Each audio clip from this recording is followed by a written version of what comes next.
नमस्कार, मैं इरशाद अली और आप देख रहे हैं यूपी 76 न्यूज। खबर हमारी दुनिया तक। यूपी 76 न्यूज प्राइम टाइम में आपका स्वागत है और हम वादे के मुताबिक हाजिर हैं लेकर खबरों का खजाना। तो यूपी 76 न्यूज प्राइम टाइम की पहली खबर, नामांकन पत्र वापस लेने की प्रक्रिया में 4 लोगों ने अपने नामांकन पत्र वापस लिए, जिसमें अब चारों सीटों पर केवल 42 प्रत्याशी मैदान में हैं, जिन्हें चुनाव चिन्ह भी आवंटित किए गए। भोजपुर विधानसभा प्रत्याशी अरशद जमाल सिद्दीकी के पिता जमालुद्दीन सिद्दीकी ने आज अपना पर्चा वापस ले लिया, तो अमृतपुर विधानसभा से डॉक्टर जितेंद्र सिंह यादव की पत्नी डॉक्टर अनीता रंजन ने भी अपना पर्चा वापस लिया। सदर सीट से मेजर सुनील दत्त द्विवेदी की पत्नी अनीता द्विवेदी ने भी अपना पर्चा वापस ले लिया है, तो सुमन मौर्य के पुत्र ने भी अपना पर्चा वापस ले लिया। इसके चलते अब चारों विधानसभाओं में केवल 42 प्रत्याशी ही मैदान में हैं। कायमगंज विधानसभा से केवल 7 पर्चे वैध मिले, परंतु एक भी पर्चा वापस नहीं लिया गया। अमृतपुर विधानसभा में 14 पर्चे वैध रहे, 1 पर्चा वापस हुआ। सदर में 13 नामांकन वैध और 2 पर्चे खारिज। अब 11 प्रत्याशी मैदान में हैं, तो वहीं भोजपुर में 12 पर्चे वैध मिले, जिसमें से 1 पर्चा वापस हुआ। अब 11 प्रत्याशी मैदान में हैं, तो अब चारों विधानसभा पर प्रत्याशी मैदान में हैं 42, जिनमें से जनता 4 प्रत्याशियों को जीत का ताज पहनाएगी। तो आइए अब सुनते हैं यूपी 76 न्यूज प्राइम टाइम की दूसरी खबर।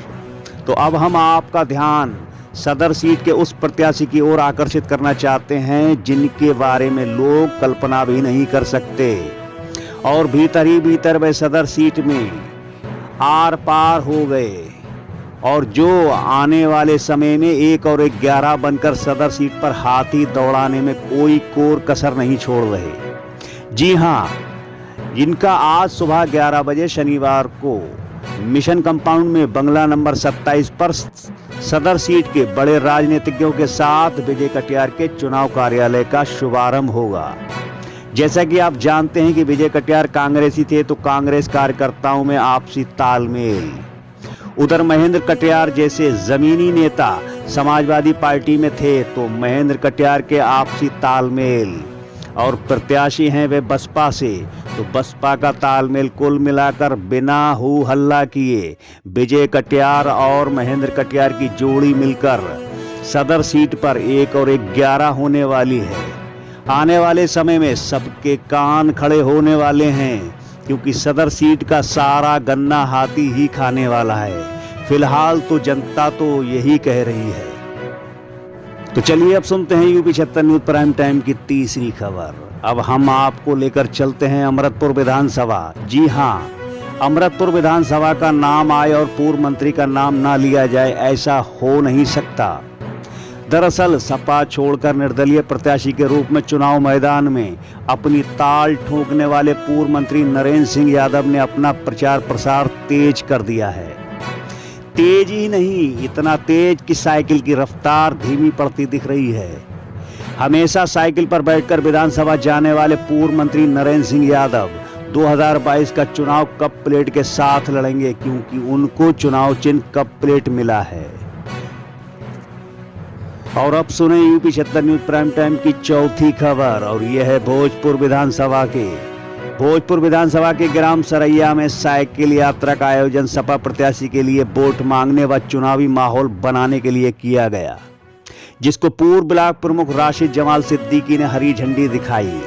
साइकिल यात्रा ग्राम सरैया, बलिया नगला, चौसपुर, गड़िया, शंकरपुर, करमचंदपुर से होते हुए रामपुर में जाकर समाप्त हुई, जिससे पूरे क्षेत्र में साइकिल की लहर का माहौल बन गया और अरशद जमाल सिद्दीकी को लोगों ने हाथों हाथ लिया।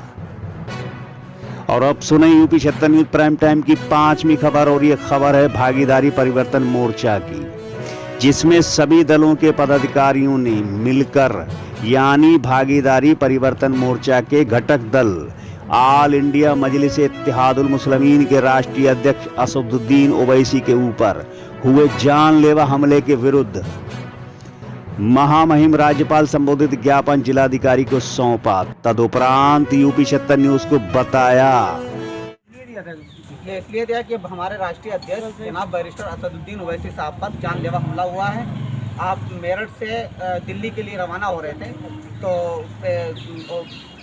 क्रॉसिंग पे जहाँ पर रोका गया गाड़ी टूल टैक्स पे, तो वहाँ पर लोगों ने हमला किया जानलेवा, 3-4 गोलियाँ चलाई ऊपर। तो उसमें तो 2 लोग अरेस्ट हो चुके हैं। 2 लोग अरेस्ट हो चुके हैं, तो उनके ऊपर कार्रवाई क्या हो, जांच हो, उसकी जांच हो और उचित कार्रवाई हो। उनके पीछे हाथ किन किन लोगों का है ये भी पूरा तो भागीदारी परिवर्तन मोर्चा चाहता है कि उन लोगों पे जो भी दोषी है उन लोगों पे उचित कार्रवाई हो और उनको सख्त से सख्त सजा दी जाए। नहीं तो वहाँ के एसपी का तो बयान है कि 2 लोग गिरफ्तार हो चुके हैं और उन पर कार्रवाई चल रही है आगे की लेकिन जांच। साहब ये जो है सोची समझी साजिश होती है, कोई अचानक ही किसी पे हमला नहीं कर देता है। सोची समझी राजनीति के तहत ये साजिश हुआ है और उसी सोची समझी रणनीति के तहत जो है उन पे हमला किया हुआ है ओवैसी साहब पे। लगभग किसकी साजिश हो सकती है आपके हिसाब से? जो नहीं चाहता है कि भागीदारी परिवर्तन मोर्चा उत्तर प्रदेश में उभर के आए। ये तो शासन बताएगा। देखिए जब से आपको बता रहा हूँ, देखिए मैं आपको बता रहा हूँ, बताया क्या जब से महोदय जी ने क्या उन्होंने कहा है कि ठीक है आपका ज्ञापन ले लिया है और मैं रिस्पेक्टेड आगे जहाँ आपने भेजा निष्पक्ष है जांच करके हम और लोग जांच पूरा करके जांच के आगे हम जो है राष्ट्रपति महोदय को भेजूंगा, राष्ट्रपति जिसके और लिए हमने राज्यपाल भेजा है। महोदय आप संतुष्ट हो गए हैं? अब संतुष्ट तो अधिकारी हैं, हमें संतुष्ट तो हमने ज्ञापन दिया है और जब सही कार्रवाई हो जाएगी तभी हम संतुष्ट होंगे, वरना हम लोग भी ऐसे सब लोग संतुष्ट होने आंदोलन के वाले लिए नहीं तैयार है। हैं। ज्ञापन दिया है और ज्ञापन की उसकी जो फीडबैक भी आनी चाहिए, तब करेंगे हम उसका संतुष्ट, तब होंगे हम। अभी संतुष्ट कागज दिया अभी मैंने, उसकी कार्रवाई बाकी है, उसकी कार्रवाई होनी चाहिए उसके जो पीछे किसका हाथ है उसका पर्दाफाश होना चाहिए। और जब से ये हमारे शोषित वंचित दलित का जब से ये मामला उठाया हमारे भागीदारी परिवर्तन मोर्चा ने, और ओवैसी साहब जब से हमारा ये जो तीसरा मोर्चा जब तैयार हुआ है तब से और ज़्यादा ये जो मतलब जो है उनके लिए परेशानी पैदा हो गई है, ये समझिए आप। तो हमारी सरकार से मांग है कि हमारे जैसे माननीय बाबू सिंह कुशवाहा जी हैं, हमारे ओवैसी साहब हैं और बामन मेश्राम जी हैं, इन तीनों लोगों को जो भी है अच्छी सुरक्षा मुहैया कराई जाए और जो दोषी हैं उनको सख्त से सख्त कार्रवाई करके जेल में भेजा जाए ताकि ऐसी घृणित कार्रवाई कोई कर न सके।